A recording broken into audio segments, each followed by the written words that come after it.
Tinaja from inspiredtorise.com, and today we have the Infocus M330 smartphone here with us for a hands-on review and overall unboxing of this device. So as you can see, the box that the device comes in, the Infocus box that we have over here, and you have the specifications on the back for the device as you can see over here.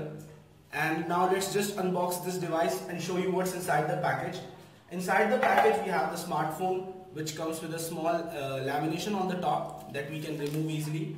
So, and apart from that, you get the standard USB adapter, and you also get a USB cable, and you also get earphones, which are in-ear bud type earphones. As you can see over here, in-ear bud type earphones. These are not the most comfortable pair around, and the quality is somewhat flimsy, but still it gets the job done. And you get the quick start guide, Infocus quick start guide, along with the package. And now let's just see the device. The device in its overall initial look, as you can see, has a metallic finish on the sides, chrome finish as you can see. Here's a 3.5mm jack. The back camera is 13 megapixels with LED flash, and you can see there's a small hole over here which is for the microphone. The Infocus logo is somewhat embezzled on the back on the smartphone, and you have the speaker over here. This is essentially a design flaw, because when you have the phone in your hands like this, the volume tends to get miffed as your hands are like this. And apart from that, the phone has been made really good. As you can see, the whole design and the display takes a lot of space on the phone. So not much space has been wasted on the bezel, and here you have the front camera, here you have the speaker grill, and you have the different sensors, the ambient light sensor and different sensors on the phone. You have the soft capacitive buttons over here, and as you can see, here you have the back. Here you can open the back cover from this point of the phone, and here you have the micro USB adapter for the phone and another small microphone hole. So now let's just open this device to show you more. So the Infocus M330 comes with a custom UI of its own. As you can see, it's a one-page UI. Some people might like it, some people might not like the UI for this device. So it's one of those things that boils down to a matter of preference, whether you like a single page UI or whether you don't like a single page UI or not. So the display of this device is a 5.5-inch HD device, 1280 into 720p. So the whole PPI of this phone is not that much, and but still the display has good brightness quality. And as you can see, we were running many apps since a lot of time on this phone. So now let's just show you other things. So we would run a gaming test on this phone. We would play a song for you on this phone, and we would also run a 4K HD on this phone, 4K HD video on this phone to test the limits of this device. So we will start by running the 4K HD video for you, so that you might get an idea of how far we can push this device. So this is a 4K HD video of the piano guys, and this is a performance by them.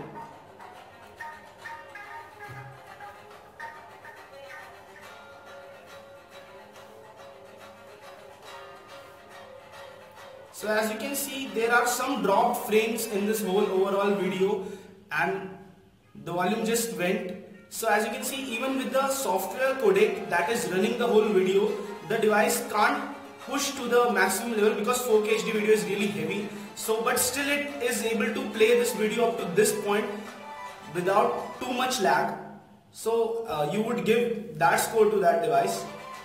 And now as we have pushed it in the video department, let us show you the music playback and sound playback. As we had already told you, the sound clarity is good on this device, but still as we told you already, that the volume could have been improved. The volume thing could have been improved, and the placement of the speaker is something that really that would really irk some people who are used to front stereo speakers. So this is the maximum volume for this phone.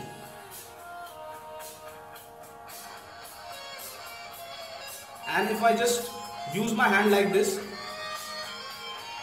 on a proper angle the volume would get amplified, but on normal usage the sound would get miffed. So and apart from that, you also have the equalizer. As you can see, the equalizer provided with the phone is somewhat different from the different phones that you have out there.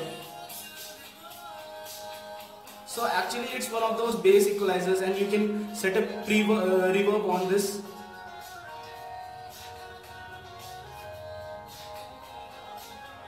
So actually that makes for a cool effect in the sound, and that was all about the music playback on this device.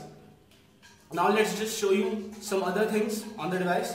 Now let's just run the Antutu benchmark to give you a fair idea of how the device stacks up against its rivals and other smartphones. So we would just resume this video in a short while the Antutu benchmark goes to its final stages.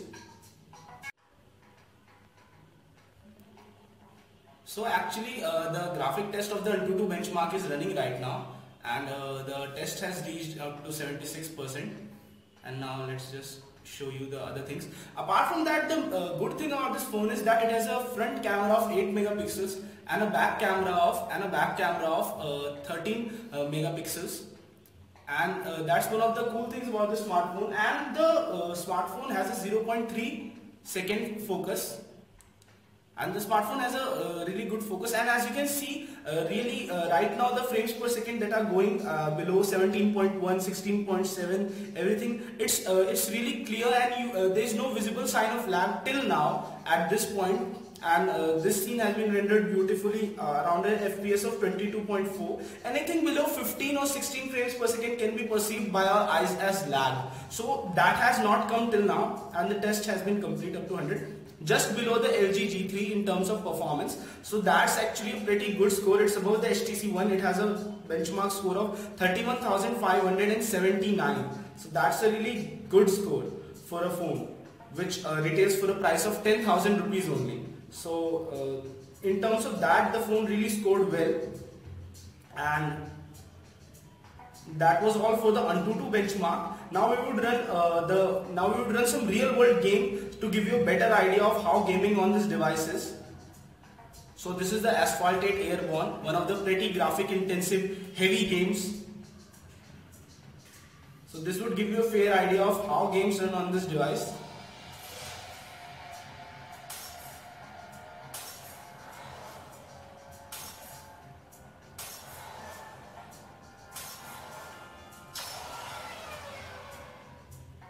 So as always, my gaming performance is really down in the dumps, but I would still play this game just for you so that you can see the graphic performance of this device. So the good thing that I told you about this device is that the device takes only 0.3 seconds to focus on anything. So the camera is really a fast focus camera, and as you can see, the graphic detail is pretty good on this device. The low pixel per inch does not actually... As you can see, the whole tarmac on the road, everything is super clear and detailed. Yeah, I just got wrecked. And I got wrecked again. I won't do it a third time. That much I know how to play.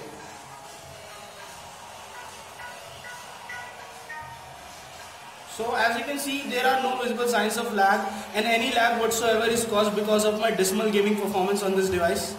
So I just wanted a straight road to showcase to you the total speed that can be reached by this. So actually I'm safe till now. So as you can see, the gaming on this device is pretty good. A 5.5-inch screen with a 1280 to 720p display actually makes for a good gaming performance. And even the graphic quality, as you can see, is really good. As you can go in the options and in the sound and display settings, you can see that the quality is set on medium by default and you can't change it to high. But still, the graphics on even the medium quality was really good, and it was something that was really good, and you can't actually say that it's bad for a device for this price. So that was all for the gaming performance. Let's just wreck it a third time. That would be fun. I'm just looking for a chance to wreck this. Somehow my gaming performance automatically improved, and I am not able to wreck this device, wreck this car again. I don't know how. I just want to wreck this again. Let's just leave this.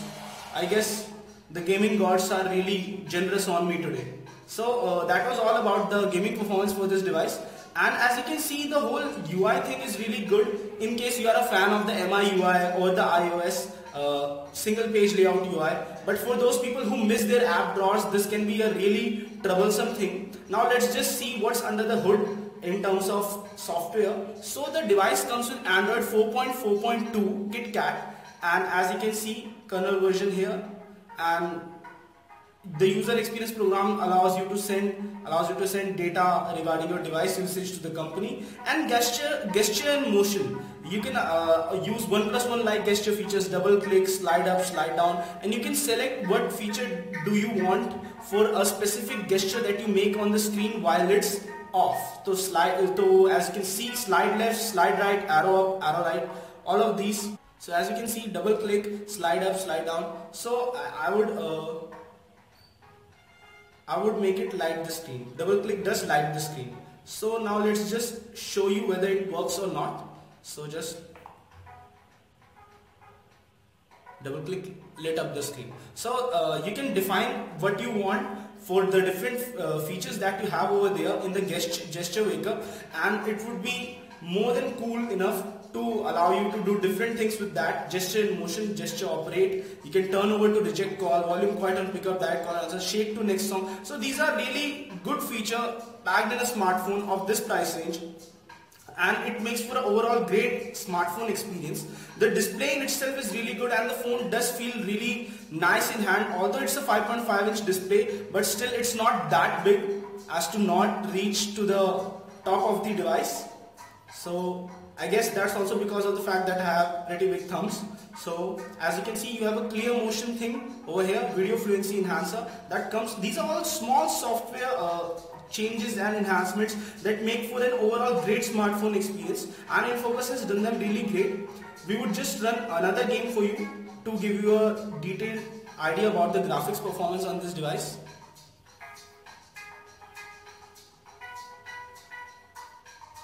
So while we are doing this, I would tell you more about the camera of this device. We clicked quite a few shots that we would show to you just after this, and you can gauge for yourself how good the camera on this device is.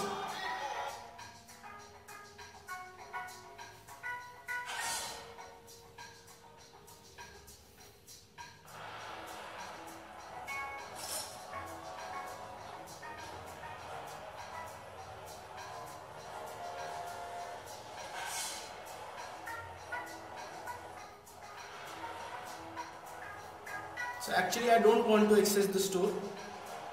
I just want to start the game.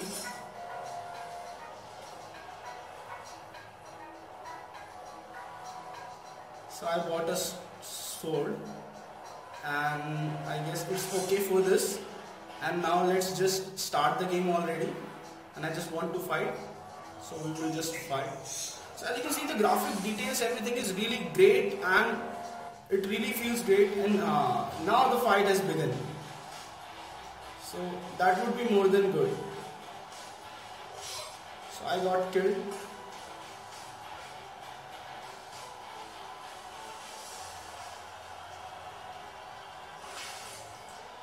Now my health has been restored.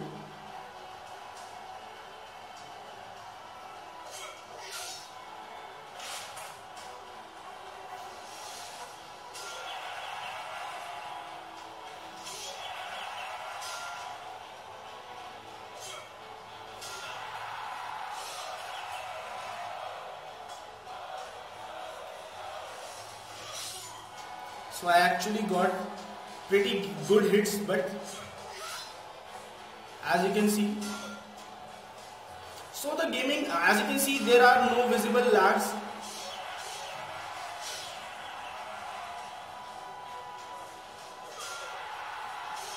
And I'm on the verge of killing this guy. So the game has been finished, and I am victorious for the first time ever in any of my review videos. So now let's just close this.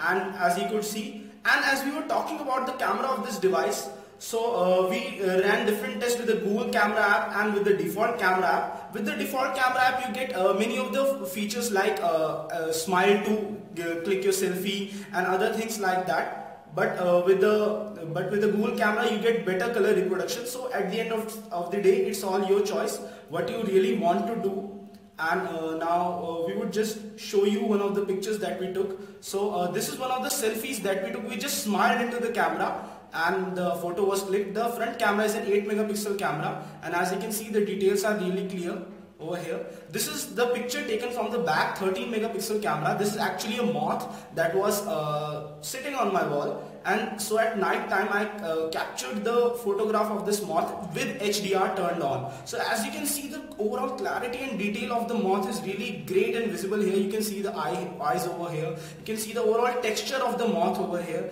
So this moth actually created the photography bug inside of me, went out. As you can see, this picture of the same moth taken with a flashlight, taken with the flash on.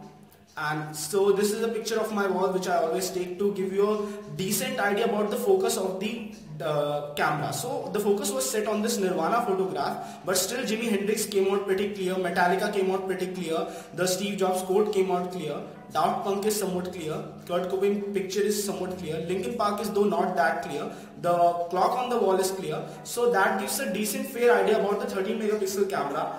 And also this picture was taken in bright daylight. So as you can see, the camera does perform really great in bright daylight conditions, and the overall clarity and detail in terms of pictures taken is really amazing. And this is also early morning shot of sunrise. So as you can see, the overall clarity here, it's really great, and with HDR turned on, the photos turn out to be phenomenal. So these are some photos of random surfaces, etc. So as you can see, the camera on this device is good, but low light photography is something in which every camera fails, but this does not fail that much in that department, because even in low light conditions it was able to produce sufficient clarity photos. They were not that grainy, but they were not that amazing, but still it was good in terms of low light performance too. And as you saw, the gaming performance for this device was also good. We would just run another of the benchmarks over here, the Nina Mark II. It's a gaming benchmark, so we would just run it so that you can get a better idea about the overall performance of this device. So we would just resume this at the end when the scores are out. So the Nina Mark test gave us a score of 59.7 FPS on the Infocus M330 device that we have over here. So that's a pretty nice score, and let's just tell you more about the specs on this device.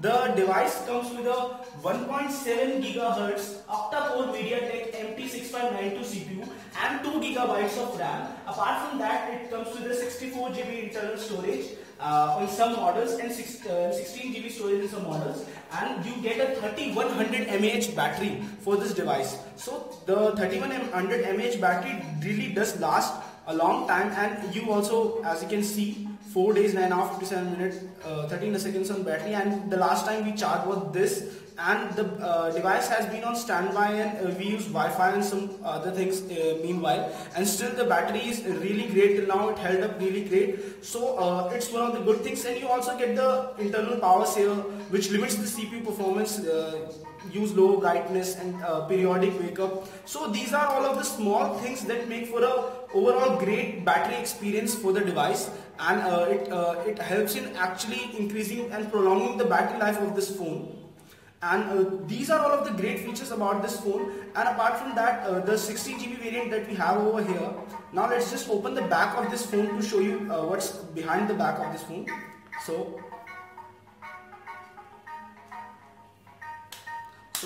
we have just now opened the back of this phone to show you what's inside. So actually it's turning out to be a troublesome task for me,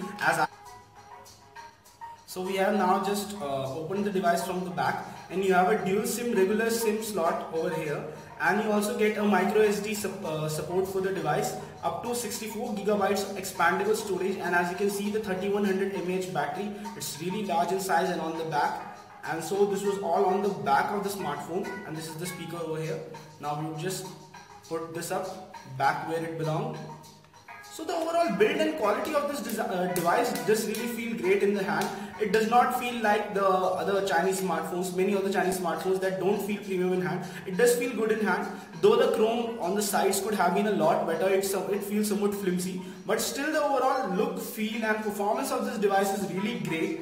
And now let's just show you some of the browsing on this device, as we always do. So we would just connect a WLAN.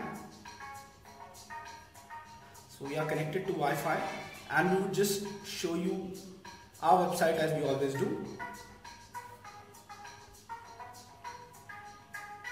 So actually, who should buy this phone? This phone at a price of 10,000 rupees. Actually, the 10,000 rupees segment has been really, it is full of so many great smartphones which have really upped the competition, and this is one of the smartphones which is up there on the top of the 10,000 category, as it has a good 5.5-inch full HD screen. It has a great battery life, great camera, back camera as well as front camera, and though the pixel density on the front screen could have been a lot more, but it would have reduced the battery life to a great extent. So for the price that it retails, this device is a good device for those people who are willing to experiment, who don't want to go with branded names like Motorola, etc., and are willing to place their bets on a new company which has ambitious hopes and really great device. They can expect to buy this device, and they can really feel great about this. So this is Aitan Ajha from inspiredtorise.com signing off, folks. Have a nice time, and don't forget to like our video. Don't forget to subscribe to our channel.